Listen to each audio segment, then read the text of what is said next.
Company ఇజ్జత్ పడిపోయింది. ఏం బావా నన్ను జైల్లో ఉంచి నాకు చేతులు కట్టేశావు? ఇవన్నీ తెలిసి ఇంకా ఇలా ఉంటే కత్తులు క్షమించిన బాంబులు క్షమించవు. బయలుదేరా. నా చెల్లిని తీసుకురాకపోతే నా పేరు మొండినానే కాదు. ఎవరి కష్టాలనైతే చూసి రాజకీయాల్లోకి రావాలనుకున్నాం వాళ్ళ పరిస్థితి మాత్రం మరీ అధ్వానంగా మారిందిరా. కూలీలా మారిన వాళ్ళు చూసాం, బిచ్చం ఎత్తుకునే పరిస్థితులను చూసాం, చివరికి ఇప్పుడు బలవంతపు చావులను కూడా చూడాల్సి వస్తుందిరా. పైగా పప్పు యాదవ్ మన మీద పగతో వాళ్ళని ఇంకా చిత్రహింసలు పెడుతూ వాళ్ళ కోసం కేటాయించిన పొలాలు నమ్ముకోగా ఏదో నామకే వాస్తే కట్టించిన ఇళ్ళని కూడా నిధులు లేవంటూ సగంలో ఆపేశాడు. పబ్లిక్ లో కూడా మన పట్ల కన్ఫ్యూజన్ ఏర్పడిందిరా. అసలు మన సిద్ధాంతం ఏంటో, దానికి ఎన్నుకున్న దారేంటో తెలియకపోవడం వల్ల సివిల్ డిఫెన్స్ ద్వారా మనం ఎన్నాళ్ళు కూడగట్టుకున్న పేరును కూడా కోల్పోతున్నాం. ఏ ప్రజలకైతే మనం మరింత దగ్గరై సహాయం చేయాలని రాజకీయాల్లో అడుగు పెట్టామో మన మొదటి లక్ష్యం కూడా అదే, వాళ్ళకి సహాయం అందటం. మనం అందరం ఎక్కటం ముఖ్యం కాదు, టెర్రరిస్టులుగా మన మీద పడ్డ నింద తొలగిపోవాలి. ఇదంతా పప్పు యాదవ్ చేసిన కుట్రని మనం నిరూపించగలిగితే ఈ రాజకీయాల్లోని మొదటి కలుపు ముక్క నీరేసే అవకాశం దక్కుతుంది. అసలు ఆ రోజు క్యాన్వాసింగ్ మనం అద్దెకు తీసుకున్న సుమో ఎవరిదని ఆరా తీస్తే ఏమైనా ఆధారాలు దొరకచ్చు. అమ్మో, ఇన్నాళ్ళు ఈ అమ్మాయిని ఎలా భరించారా బాబు? బురదనేస్తుంది. దాంతో జాగ్రత్తగా ఉండాలి, లేకపోతే మనకే మస్కా కొట్టి పారిపోద్ది. ఓసారి మేం పడవ మీద వెళ్తుంటే సరిగ్గా మా పడవ పక్కనే వెళ్తున్న ఇంకో పడవలో ఆయన కనిపించారు. నా చూపులు ఆయన మీద ఆగిపోయాయి. అందరూ గోదావరిని చూస్తున్నారు, నేను మాత్రం ఆయన్నే చూస్తున్నా. అడ్డంగా కూర్చున్నాడా? అందంగా కూర్చున్నారు. ఆయన అందానికి నా కళ్ళు అదిరాయి. ఇంకేం అదర్లేదా? అదిరింది ముక్కు. దాంతో నా ముక్కు పడక గోదావరిలో పడిపోయింది. దరిద్రం వదిలిపోయింది. నాకు ఏడుపు వచ్చింది. అంతే, ఆయన దూకేశారు. అలా చిన్న ముక్కు పుడక కోసమని గోదావరి అంతా ఇది తెచ్చిచ్చారు. ఎవరిదో పీకిచ్చుంటాడు. నువ్వేంటి అదో టైప్ లో మాట్లాడతావు? నీకుందిలే ఆయన చేతిలో. ఎంతవరకు చెప్పాను? ముక్కు పడకిచ్చారు కదా, ఆ రోజు నుంచి నా మనసులో లేదు. కళ్ళు తెరిసినా మూసినా ఆయనే. ఆ తర్వాత నేను అన్నం తినేదాన్ని కాదు, నిద్రపోయేదాన్ని కాదు. ఓసారి మేమిద్దరం గుడి వెనక గులాబీ తోటలో కలుసుకున్నాం. అక్కడ ఆయన సిగ్గేస్తోంది బాబు. అమ్మో, నాకు భయమేస్తుంది. అప్పుడు ఆయన నా దగ్గరికి వచ్చి ఏమన్నారో తెలుసా? వరం, నీకే వరం కావాలో కోరుకో అన్నారు. అమ్మాయిలు పడేయడానికి ఏ మగాడైనా అదే చెప్తాడు. అప్పుడు నేనేం అడిగానో తెలుసా? వెండి పట్టీలు, ఎండు చేపలు కాదు, ఒక ఎర్ర గులాబీ కావాలని అడిగాను. టక్కుని తెప్పించుంటాడు. ఎలా ఇస్తారు? అది తెల్ల గులాబీల తోట. ట్విస్టులు చాలా ఉన్నాయి. అప్పుడు ఆయన ఏం చేశారో చెప్పుకోండి చూద్దాం. ఫోన్ చేసి తెప్పించాడా? అది తప్ప ఇంకో వరం ఏదైనా కోరుకోమన్నాడా? మీ ఆలోచనలు అంత దాకానే వెళ్తాయి, కానీ ఆయనలోని ప్రేమికుడు తన ప్రేయసి కోసం ఏం చేశారో వినండి.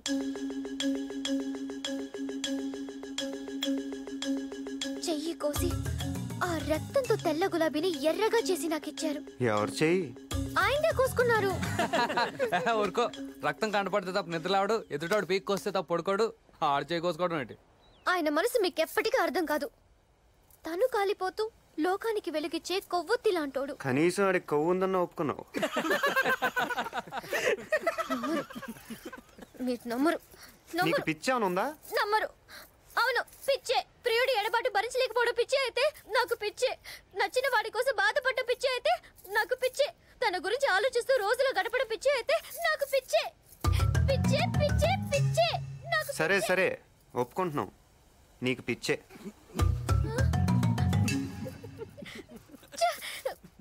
పవిత్రమైన నా ప్రేమ గురించి మీలాంటి వాళ్ళ దగ్గర చెప్పడం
వానాకాలంలో గొడుగు కావాలి, ఎండాకాలంలో నీడ కావాలి.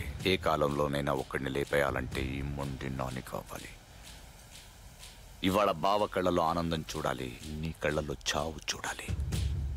అయిపోయా. సరే అలా కానీ అయిపోయే ముందు ఒక్క మాట. అన్నా ఆడి మాటలు వినకన్నా. ఏ మాటలతోనే చంపేస్తా? అవునన్నా ఆడి మాటలు కానీ విన్నావు అనుకో చికెన్ గున్యా వచ్చినట్టే అన్నా. చా ఏది చంపు చూద్దాం. చంపను, చావుని పరిచయం చేస్తానంతే. రోజు శవాలతో ఆడుకుంటాం మా ల్యాబ్లో. ప్రాణాలు పోయడంతో పాటు తీయడం కూడా చదువుకుంటాం.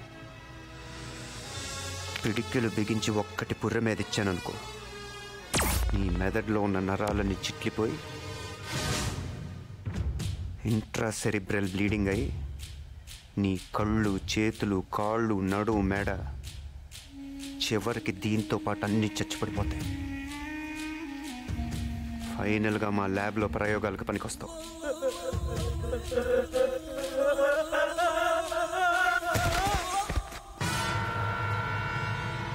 అయితే రారా, నీ కాలేజీలో కోసేది నా శవాన్నో నీ శవాన్నో చూద్దాంరా.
రే ఆ పప్పు యాదవ్ గడు మొండి నానిగాడిని అడ్డం పెట్టుకొని మనల్ని ఎక్కించాడు. అసలు జైల్లో ఉండాల్సిన నానిగాడు బయటకు వెళ్ళి వచ్చాడు కనుక్కోండి. ఈ పరిస్థితిలో ఇంకెక్కడ దాక్కుంటారు? మొత్తం స్టేట్ అంతా జల్లెడ పడుతున్నారు మీకోసం. నా జాగ్రత్తలోనే ఉంటాను కానీ మీ పనుల్లో మీరు ఉండండి. ఎప్పటికప్పుడు కాంటాక్ట్లో ఉండండి.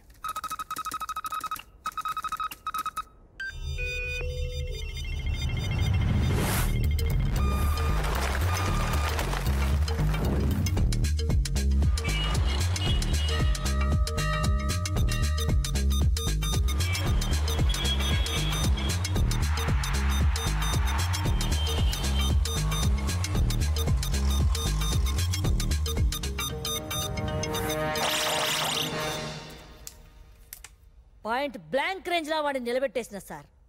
5 సెకండ్ల బేడిలేసి వాడిని మీ ముందు నిలబెట్టిస్తుంటి. బద్మాష్ యాడికెళ్ళొచ్చిడ్డా మొండి నానిగాడు బాంబేసిండు. వాడు దొరికినట్టే దొరికి తప్పించుకుంటూ ప్రతిసారి మనల్ని ఫూల్స్ చేస్తున్నాడు. సార్ సార్ సిద్ధార్థ లైన్లో ఉన్నాడు సార్. ఏయ్ నా వరలక్ష్మిని ఏం చేసావు? ఇంకా ఏం చేయలేదు. అసలు ఏం చేయాలనుకుంటున్నావు? కూర వండుకొని తినేద్దాం అనుకుంటున్నాను. ఏంటి ఆ పిచ్చి ప్రశ్న? వరలక్ష్మిని ఏం చేద్దాం అనుకునేది నువ్వు తీర్చే నా డిమాండ్లు పట్టి ఉంటుంది. ఏంటా డిమాండ్స్? వరలక్ష్మి అంటే నీకు ఇష్టమా? ఇష్టమా? ప్రాణం రా. అయితే మీ ఇద్దరు తిరిగి పేట్ల మీద కూర్చోవాలంటే నేను చెప్పిన పనులు చేయాలి. చెప్పు, ఎవరిని వేసేయమంటావు? ఏ మినిస్టర్ వేసేయమంటావు? ఏ పోలీస్ ఆఫీసర్ వేసేయమంటావు? లేకపోతే సీఎంని వేసేయమంటావా? కేసేయడాలు మనకో లెక్క కాదు. దొమ్మీలు అల్లర్లు ఎలాంటివైనా చిటికలో చేసేస్తా. నాంపల్లి స్టేషన్ ని పెంచేయమంటావా? లేదా బేగంపేట ఎయిర్పోర్ట్ ని కూర్చేయమంటావా? చెప్పు, నా వరాన్ని పెళ్ళాటం కోసం ఎంత అగ్గైనా పుట్టిస్తా. అవన్నీ నువ్వు ఎప్పుడు చేసావు కదా పప్పు. కొత్తగా ఏమైనా ట్రై చేద్దాం. సరే ఏం చేయమంటావో చెప్పు. రాజకీయాలంటే ప్రజలకు సేవ చేయటం. నా డిమాండ్ కూడా అదే. ఏ ప్రజలకు నువ్వు వాగ్దానం చేసి నెగ్గావు, ఎవరికి అందాల్సిన సహాయం వాళ్ళకి అందకుండా నువ్వు మింగావు, వెంటనే వాళ్ళ దగ్గరికి వెళ్ళి ఆదుకోవాలి. లేకపోతే నీ పదవ కన్నా ప్రాణం కన్నా ఎక్కువైన వరలక్ష్మిని. ముందు నేను చెప్పేది విను. నువ్వు 10 కోట్లు అడుగు, 10 కోట్లు ఇస్తాను. 10 కాంట్రాక్ట్లు అడుగు, ఇప్పిస్తాను. శంషాబాద్ దగ్గర 50 ఎకరాలు అడుగు, అది ఇప్పిస్తాను. లేదా గచ్చిబౌలి దగ్గర ఐటీ పార్క్ పెట్టుకుంటాను అను, ఓ 500 ఎకరాలు ఇప్పిస్తాను. మీ స్టూడెంట్స్ రాజకీయాల్లోకి రావాలంటున్నావు కదా, ఓ 50 సీట్లు ఇప్పిస్తాను. సరేనా? కానీ ఇదెక్కడ డిమాండ్స్ అయ్యా? ప్రజలకు సేవ చేయాలంటావు, వాళ్ళకి ఇచ్చిన వాగ్దానాలు నెరవేర్చాలంటావు. అవి నా వల్ల కాదు. పప్పు, నా డిమాండ్లు వెంటనే తీర్చకపోయావో ఈసారి ఫోన్ చేయి. నా పని నేను చూసుకుంటాను. సరే, ఒక్కసారి నా భర్తతో మాట్లాడించు.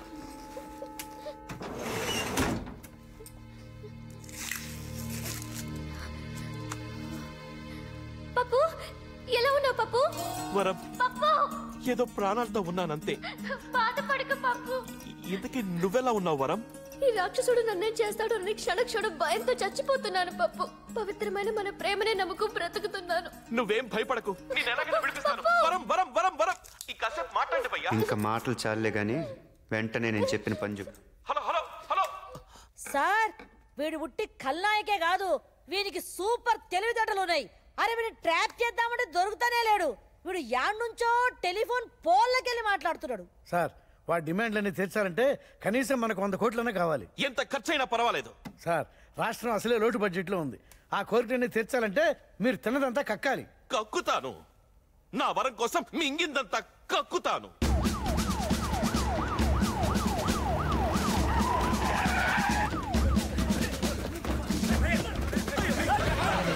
అంతా కలిసి వెళ్ళి కోరంబోకు ల్యాండింగ్ చేసింది. హఠాత్తుగా గుర్తొచ్చిన ఈ ప్రజాసేవల గురించి ఆశ్చర్యపోతున్న ప్రజానికానికి మీ ఉద్దేశం ఏంటో వివరిస్తారా? ఇందులో ఆశ్చర్యం ఏముంది? నన్ను మానసికంగా దెబ్బతీయాలని ఆ సిద్ధార్థ ప్రయత్నిస్తున్నాడు. ఈ ప్రజల కోసం నా వ్యక్తిగత జీవితాన్ని ఏనాడో త్యాగం చేశాను. ప్రజా సంక్షేమమే నా జీవితం.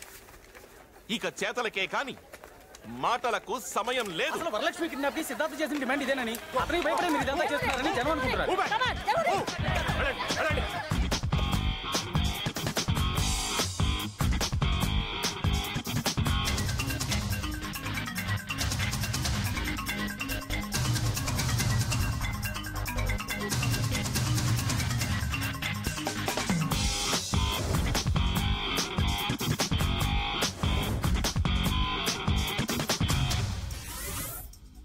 రే పప్పుగాడు షాజహాన్ని మించిపోయాడు.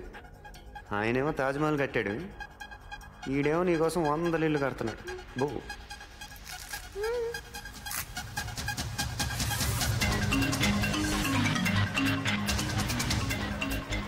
ఇలా విగ్రహాల్లో నిలబడకుండా మీరు కూడా పొండి. తలా వచ్చాయి వెయ్యండ్రా, కూలి ఖర్చులన్నా మిగులుతాయి.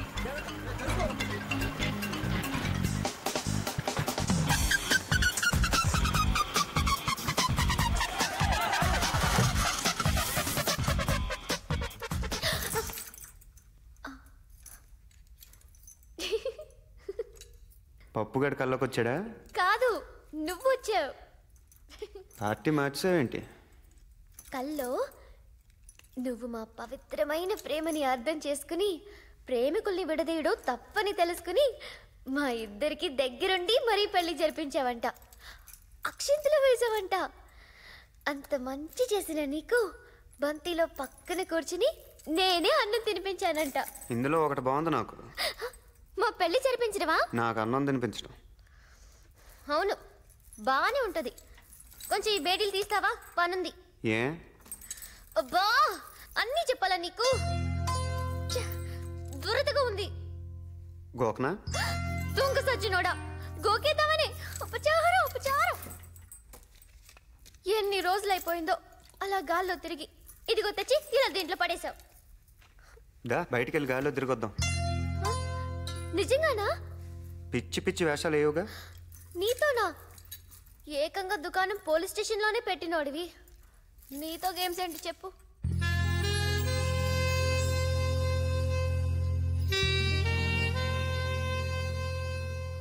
ఏంటది? మందా? అన్నీ ఇలాంటి అలవాట్లేనా నీకు? అన్ని మంచి పనులు చేస్తే బోర్ కొడుతుంది. ఈ మాట ఎక్కడో విన్నానే. అవును, నీకు పెళ్ళైందా? 2 పిల్లలు కూడా ఉన్నారు. అవునా? హే, అబద్ధం చెప్పకు. నీ గురించి అంతా తెలుసు నాకు. తెలిసి ఎందుకు అడుగుతావు? నీకని లూజా?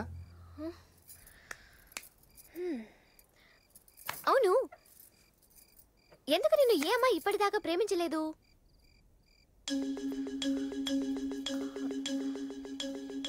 అంతా ఓకే కదా? ఏజ్ బార్ అయిపోద్దని. పప్పుగాడు ఏజ్ ఏంటి? అది చెప్పకూడదు. అంతేజా? ఎర్రగా బుర్రగా బానే ఉంటావు, పప్పు అంత కాదు. అయినా ఇప్పుడు అమ్మాయిలు ఊరికి పడిపోరు. నువ్వు కొంచెం మారాలి. ఏం మారాలి? ఇదే ఇదే ఈ కోపమే కొంచెం తగ్గించుకోవాలి. అమ్మాయిలంటే కనికరం చూపించాలి. ఈ కిడ్నాప్లు ఫైటింగ్లు మానుకుని ప్రేమించడం నేర్చుకోవాలి. ఫర్ సపోజ్ నాలాంటి అందమైన అమ్మాయిల్ని అమ్మంత ఎత్తుకొచ్చేయకూడదు.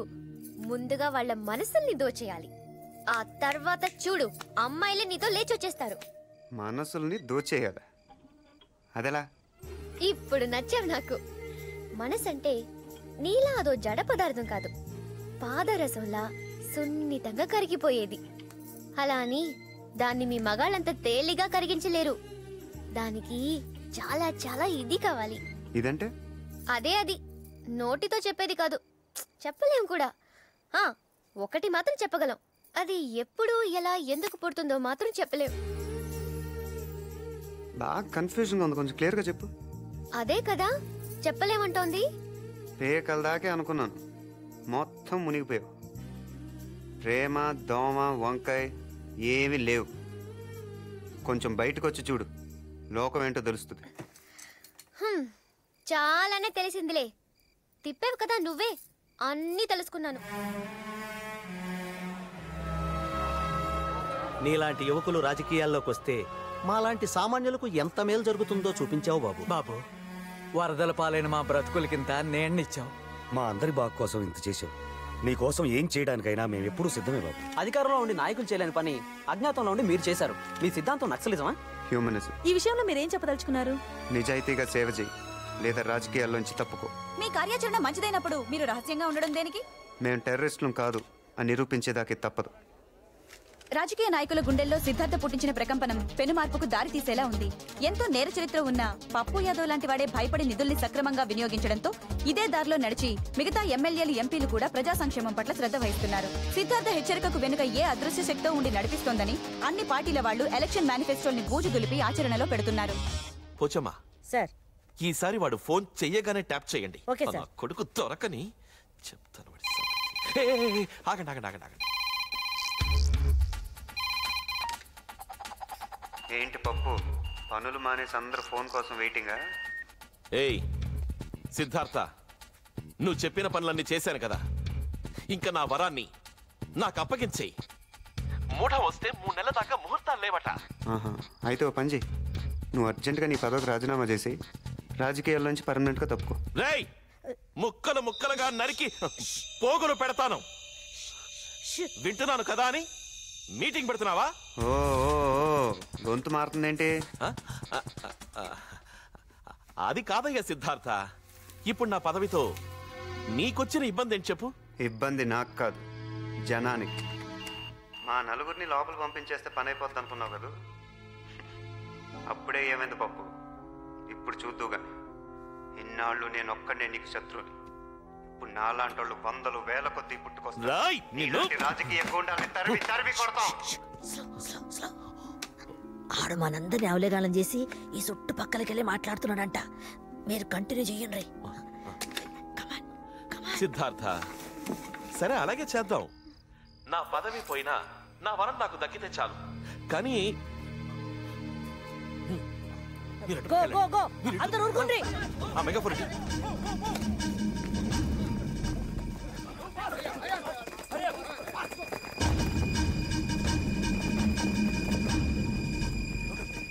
రేయ్ సిద్ధార్థ, లొంగిపో.